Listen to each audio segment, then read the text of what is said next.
Hi guys, tuturo ko sa inyo ang strumming ng pagsamantala by Kalilili. Madali lang to sa beginner. First, tong una mong kamay, lalagay mo dito sa second fret, dito sa fifth string. Tapos ito, lalagay mo sa third fret, dito sa pinakataas. And ito, lalagay mo dito sa pangalawa sa baba, sa third fret then tapos itong pinky sa pinakababang string. Ganito ang tunog niya. Next na chord ay hindi mo natatanggalin to. Hindi mo natatanggalin. Ilipat mo lang ito dito sa second fret, sa third string, tapos ito sa fifth string ng second fret. Ganito ang tunog. Susunod,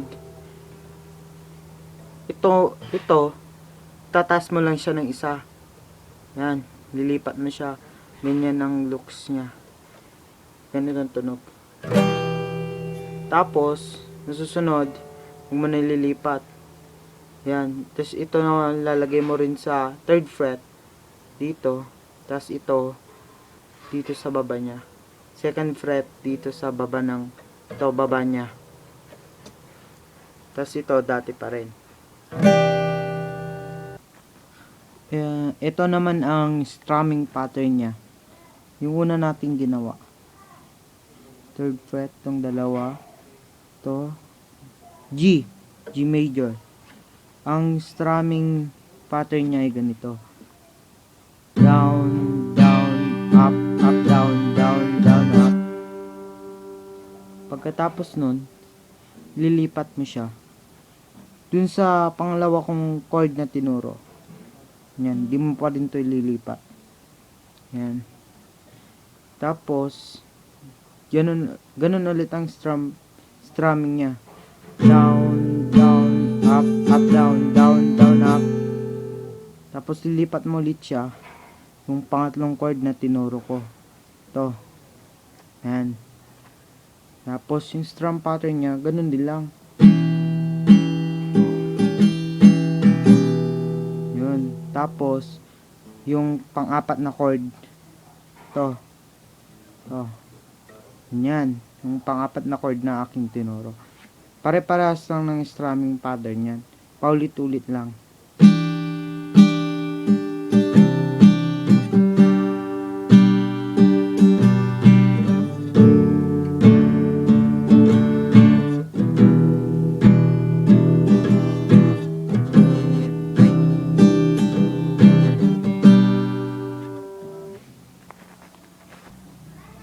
Ganito naman ang finger style niya sa umpisa.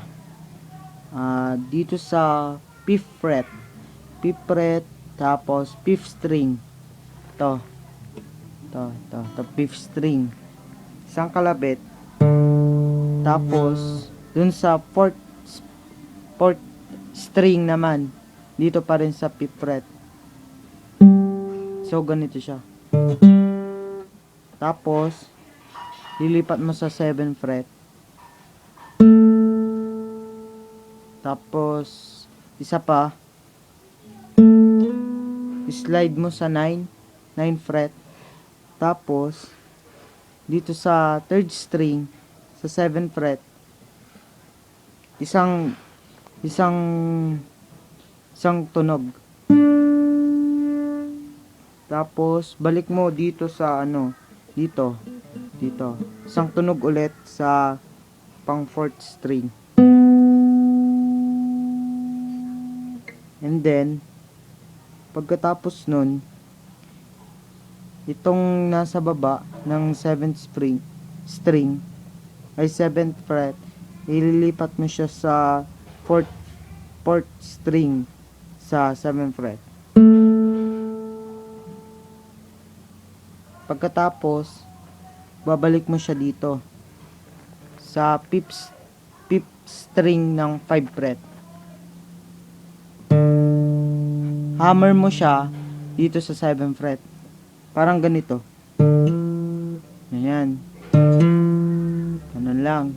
Pagkatapos, babalik ka dito sa 4th string dito sa 5th fret. And isang tunog. Tapos, dito ulit sa 7th fret sa 4th string.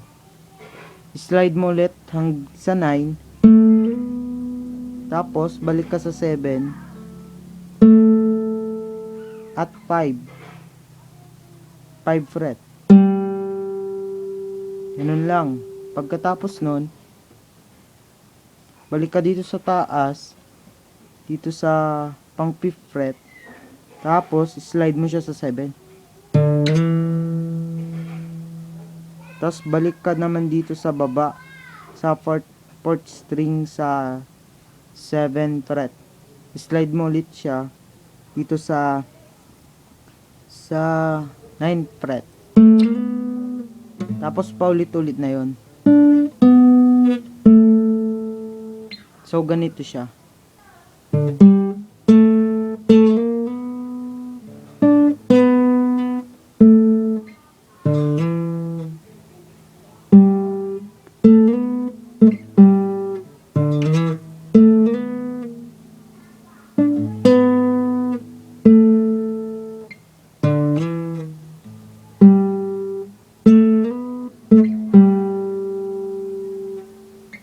Yun na yun. Pagkatapos nun, idudugtong mo na yung sa chords niya. Yung strumming pattern niya.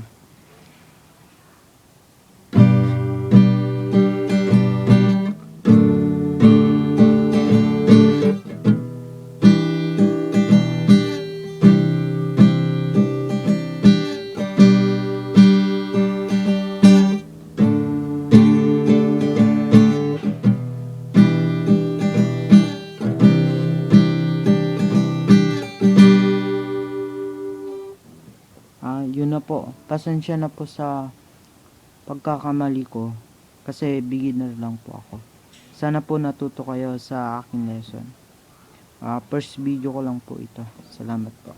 Comments na lang po kayo sa baba.